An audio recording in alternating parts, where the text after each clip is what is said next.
2022년 마지막 밤, 마지막 예배로 모였습니다.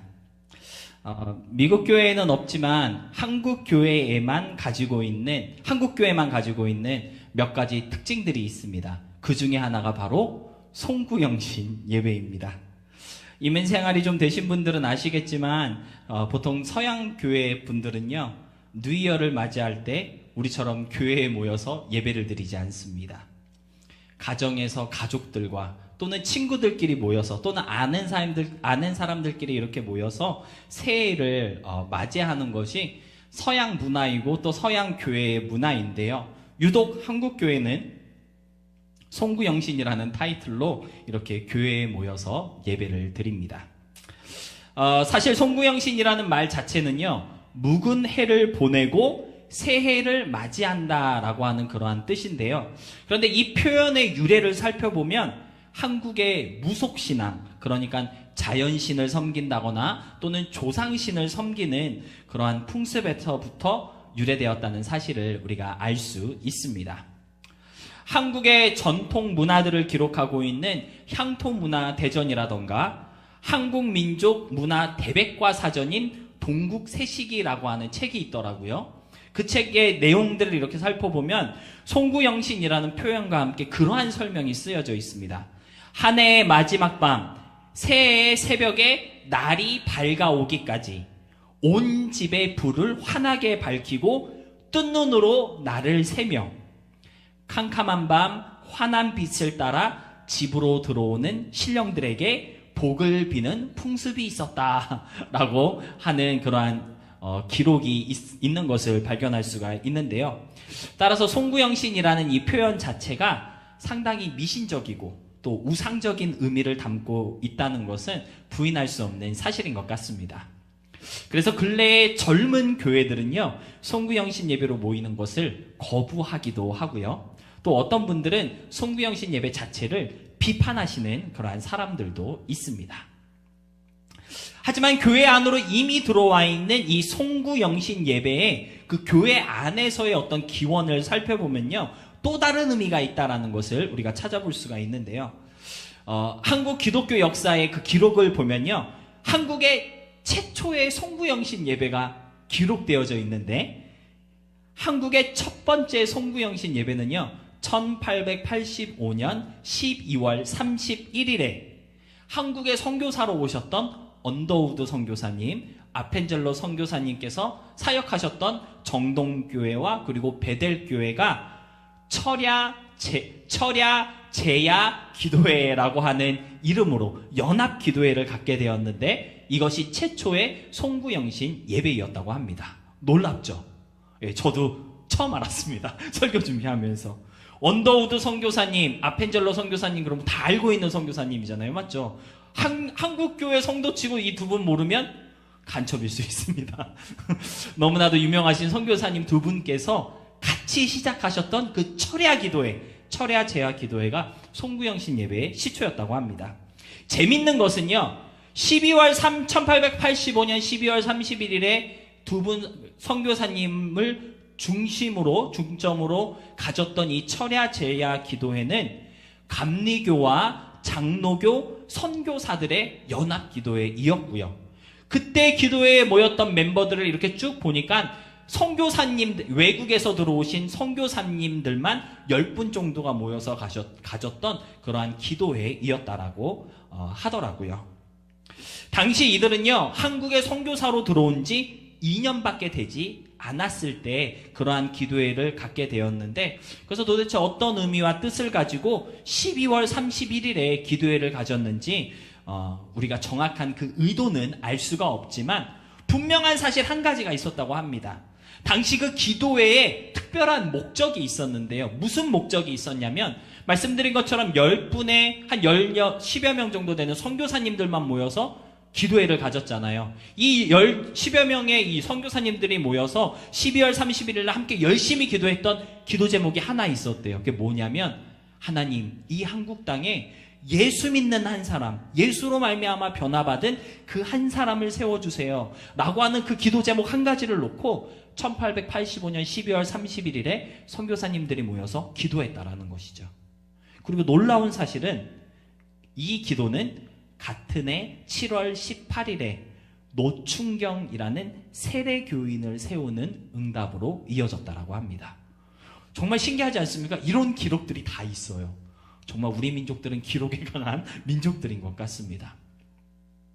그러니까 한국 교회가 지금 지키고 있는 이 송구영신 예배는요, 어떻게 보면 무속적이고 또 우상적인 그러한 배경을 가지고 있을지는 모르겠지만, 초기 송구영신 예배가 가지고 있었던 진짜 어떤 그런 의미와 목적은 믿음으로 올바르게 세워지기를 간구하는 마음에 있었다라고 우리가 이해할 수 있다라고 하는 것이죠.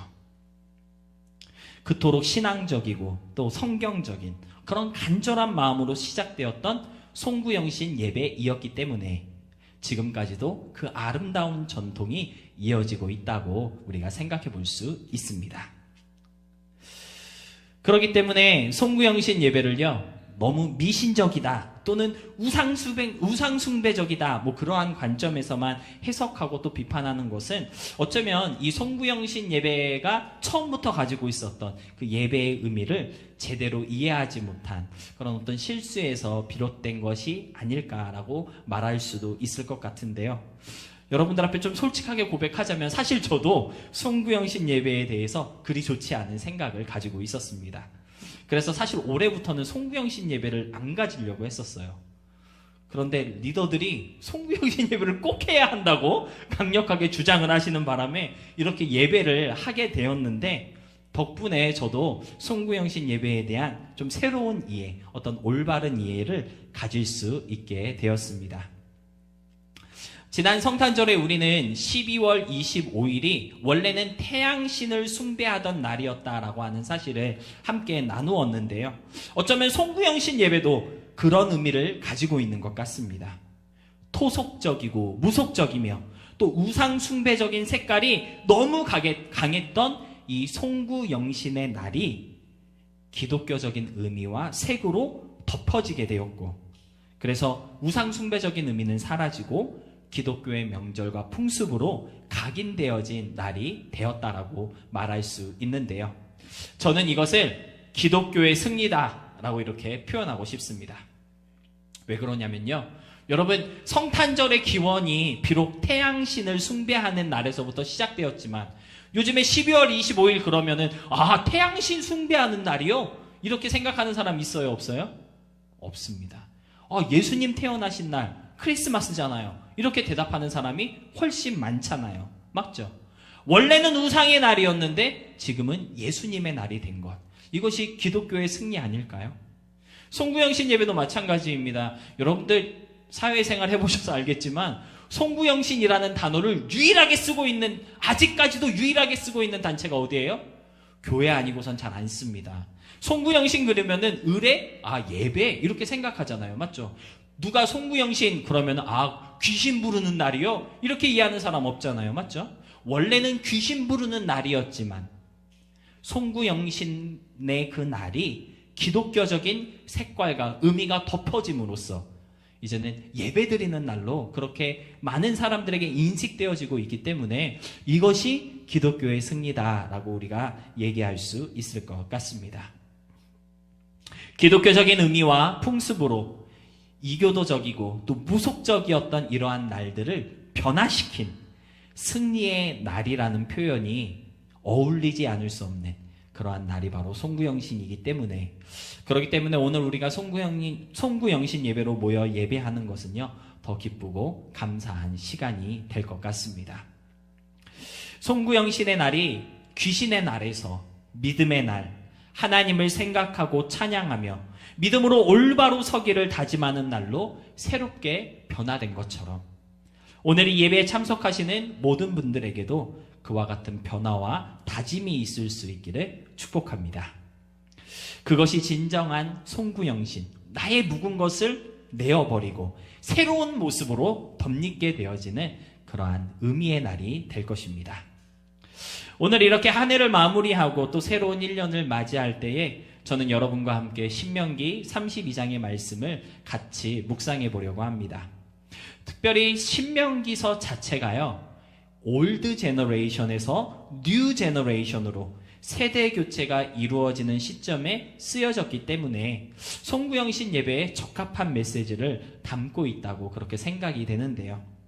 바로 그러한 관점에서 오늘 본문 말씀도 이렇게 기록하고 있는 것 같습니다. 우리 본문 말씀 다시 한번 다 같이 보도록 하겠습니다. 다 같이 함께 읽겠습니다. 시작. 나를 기억하라. 역대 연대를 생각하라. 내 아버지에게 물어라. 그가 내게 설명할 것이요. 내 어른들에게 물어라. 그들이 내게 말하리로다. 아멘. 옛날을 기억하라. 그리고 옛날을 생각하라. 지나간 1년을 돌아보고 그간 어떤 일들이 있었는지 잊지 말고 기억하며 생각하라고 오늘 신명기서는 우리에게 권면하고 있습니다. 사실 새해를 맞이하는 사람들의 그 속마음을 조심스럽게 이렇게 살펴보면 한 해 동안 힘들고 어려웠던 일들이 너무 많았기 때문에 지나간 세월들은 그냥 묻어두고 또는 흘려보내고 지워버리고 좀 새로운 소망으로 또 새로운 희망으로 그렇게 품고 싶다, 가득해지고 싶다, 어떤 그러한 꿈을 가지고 우리가 새해를 기다리고 있는 것 같아요. 그래서 송구영 신트도 그렇잖아요. 묵은 해를 보내버리고 잡고 있지 말자라는 거예요. 기억하지 말자라는 거죠. 그런 노래 가사도 있지 않습니까? 지나간 것은 어떻게 하라고요? 지나간 대로. 그냥 그런 의미가 있으니까 그냥 그렇게 놔둡시다. 그런 노래도 있는데요. 지나간 일은 더 끄집어내지 말고 그냥 두자. 더 기억하지 말고 생각하지 말자라는 뜻으로 아마 그런 노래를 부르는 것 같습니다. 지나간 세월을 되짚어보고 또 그것을 기억하며 생각하는 것이 의미 있는 일일 수도 있겠지만 보통의 경우, 특별히 우리가 새해를 앞두고 있을 때 그냥 지나간 일은 그냥 그렇게 두고 묻어두고 또 그렇게 그냥 잊혀져 가도록 내버려두고 싶은 것이 솔직한 우리들의 마음이 아닐까 싶은데요. 하지만 오늘 본문 말씀은 우리에게 이렇게 말씀하고 있습니다. 옛날을 기억하라. 역대의 연대를 생각하라.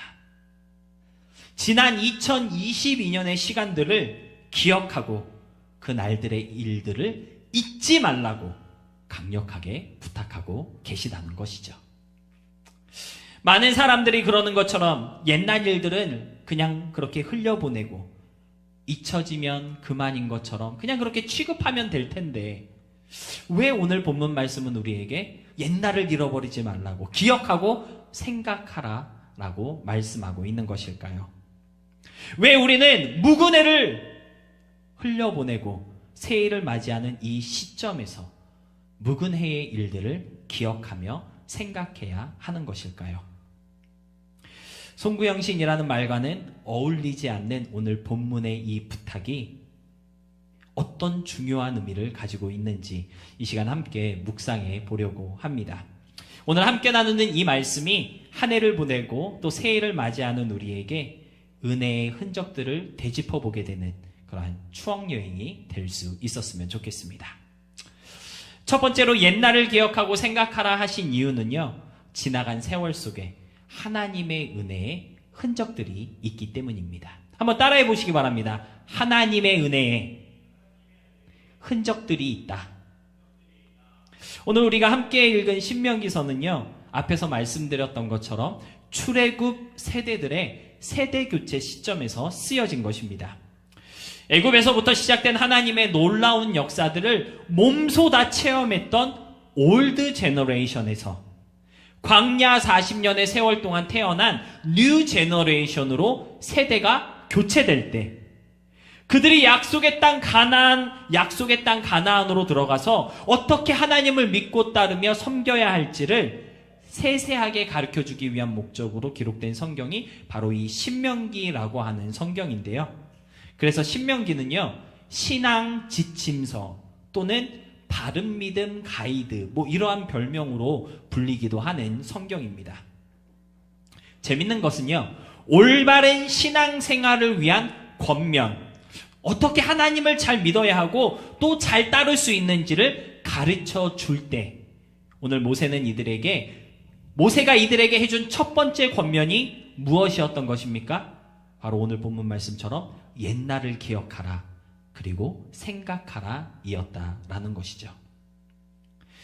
새 시대의 사람들, 새로운 시대를 기다리며 새로운 시대를 이끌어갈 주인공들에게 모세는 야, 이제부터 새로운 소망을 품고 또 새로운 각오로 힘찬 출발을 준비해라, 그런 도전적인 메시지를 주지 않았다는 것입니다. 광야 40년 동안 너무 힘들었지만 이제 가나안 땅에 들어가기만 하면 평안할 거고 행복할 거야, 그러한 희망적인 메시지도 주지 않았다는 것이죠. 옛날을 기억하라. 너희 아버지들이 어떻게 살아왔는지를 절대 잊어서는 안 돼. 다소 시대착오적인 그러한 메시지를 새 시대를 기다리는 사람들에게 던져주고 있었다는 것입니다. 신세대 아이들에게 옛날은 구세대의 이야기를 의미합니다. 새로운 시대를 맞이하는 사람들에게 모세는요, 구세대의 이야기를 생각하고 기억하라라고 권면하였다는 것인데요. 그렇다면 출애굽 9세대 사람들의 이야기 속에 도대체 어떤 이야기가 있기에 옛날을 기억하고 또 생각하라고 하였던 것일까요? 광야 40년의 시대 동안 태어난 신세대들에게 9세대는요, 출애굽을 경험했던 아버지의 시대를 의미합니다. 그들은요, 하나님의 역사하심을 몸소 체험했던 사람들이었죠. 애굽에서의 10가지 재앙에서부터 시작해서 광야 40년의 시간 동안 수도 없이 놀라운 기적과 일들을 몸소 체험하고 하나님의 살아계심을 직접 보고 경험했던 그러한 사람들이 바로 출애굽 9세대의 사람들이었던 것입니다. 신세대들에게 모세는요, 이와 같은 하나님의 역사를 경험했던 그 사람들의 이야기를 잘 듣고 그렇게 역사하셨던 하나님의 역사하심을 잊지 말고 하나님의 그 능력과 인도하심을 기억하고 생각하라고 권면하였던 것이죠. 왜 이것을 기억하고 생각하라고 하였던 것일까요? 비록 세대는 달라지고 시대는 변하여도 하나님의 능력과 역사하심은 결코 변함이 없을 것이고요. 그 하나님의 인도하심과 동행하심도 결코 변함이 없을 것이기 때문입니다. 지나간 세월 속에 우리들이 어떻게 살아갈 수 있었고 여기에 이룰 수 있었던 것이 다 하나님의 은혜였기 때문에 아무리 세대가 달라지고 시대가 변한다 할지라도 앞으로도 그 은혜가 아니고서는 절대로 살아갈 수 없다라고 하는 그 사실을 기억하고 생각하라고 모세는 권면하고 있었다는 것이죠. 사랑하는 성도 여러분, 2022년을 돌아볼 때 우리는 무엇을 기억하고 또 생각할 수 있어야 할까요? 하나님께서 이끌어 주셨던 순간, 주님의 손길이 닿았던 일들, 은혜가 머물렀던 그 흔적들을 기억하고 생각할 수 있어야 하지 않겠습니까?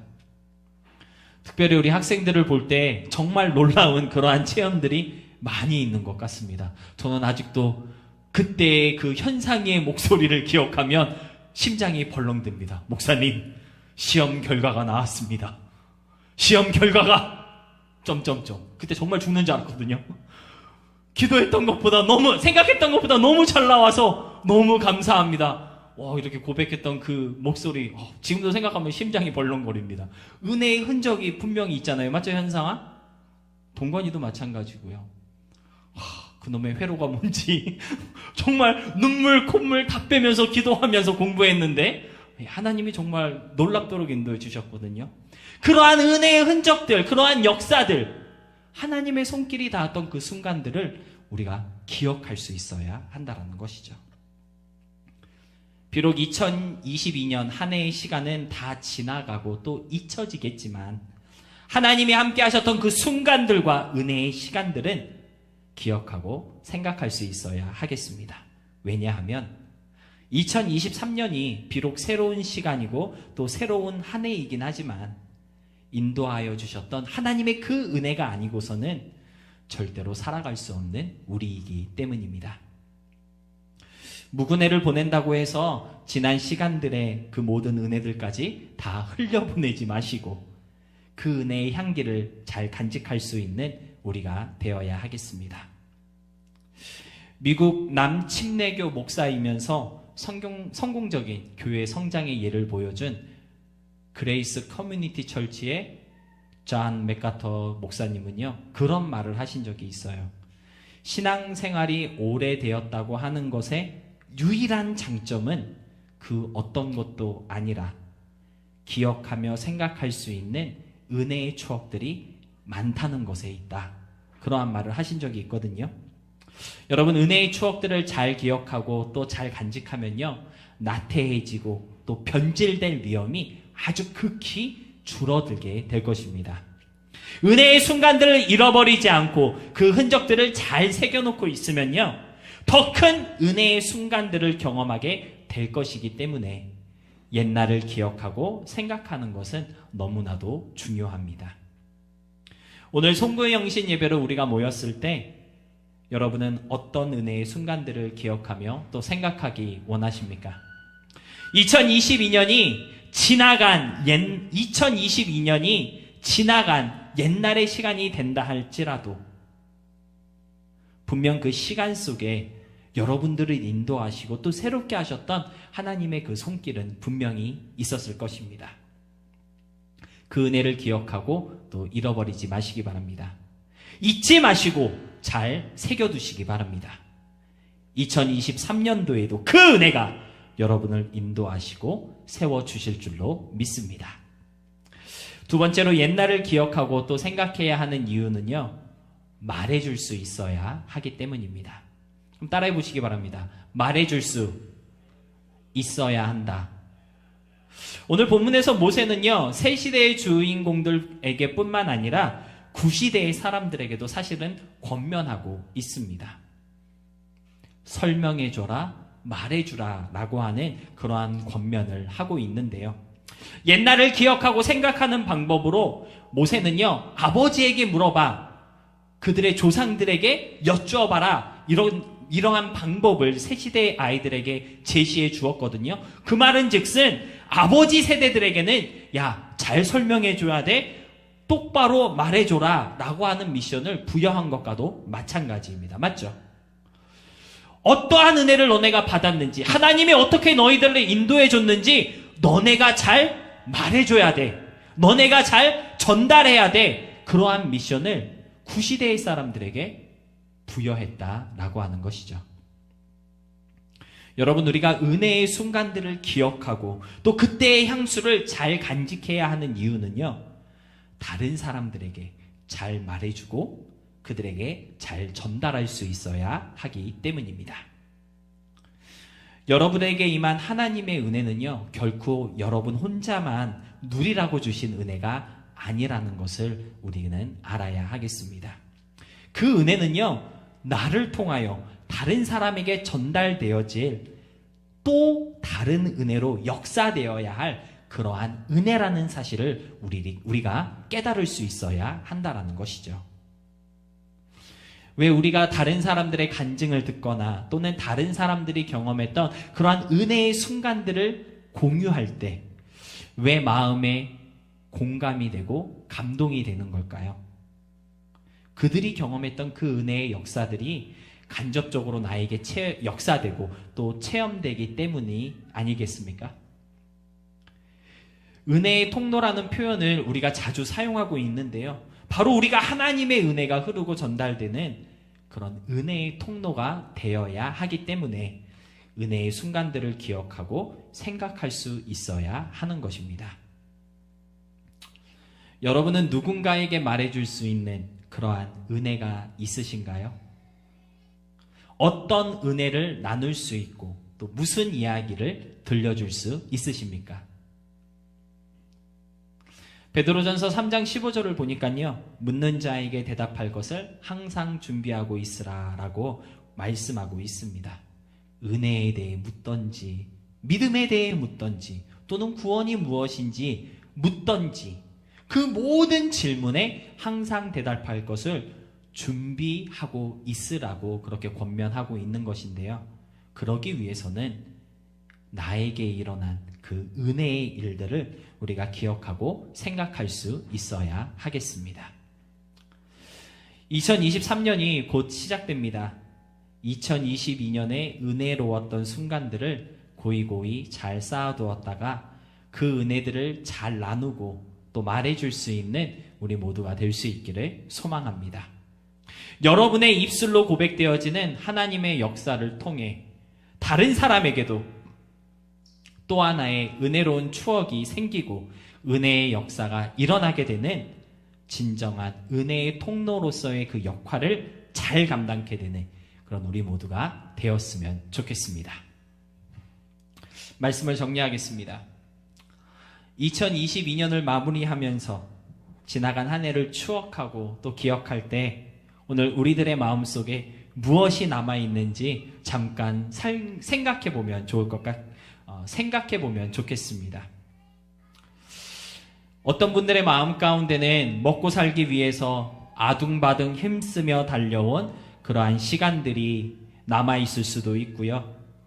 또 어떤 이들의 마음 가운데는 굴러가지 않는 머리를 붙잡고 좋은 성적 받기 위해서 힘쓰고 애를 썼던 순간들이 남아 있을지도 모르겠습니다.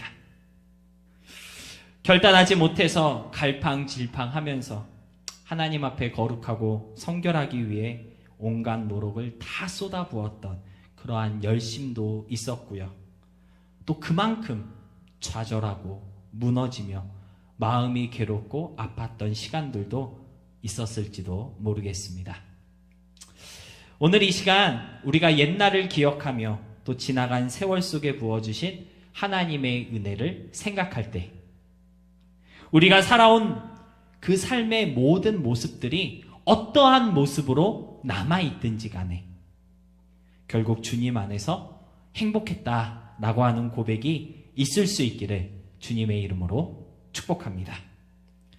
조금 연약했고 또 조금 부족했고 또는 조금 어설프고 완전하진 못했지만 그럼에도 불구하고 우리의 연약함을 강하게 하시고 우리의 부족함을 채워주시고 온전하게 설 수 있도록 붙잡으시고 일으켜주신 하나님의 그 은혜가 있었기 때문에 2022년이 너무 행복했다, 감사했다라고 하는 고백으로 이 한 해가 마무리될 수 있었으면 좋겠습니다. 그래서 누군가에게 여러분이 이 은혜를 전달하고 말해줄 때에는요, 믿음의 행복, 은혜의 행복만 전해줄 수 있는 그러한 사람들이 다 되었으면 좋겠는데요. 2023년에는 그러한 행복을 전달하는 행복한 성도들이 다 되시기를 주님의 이름으로 소망하며 축복합니다. 아멘.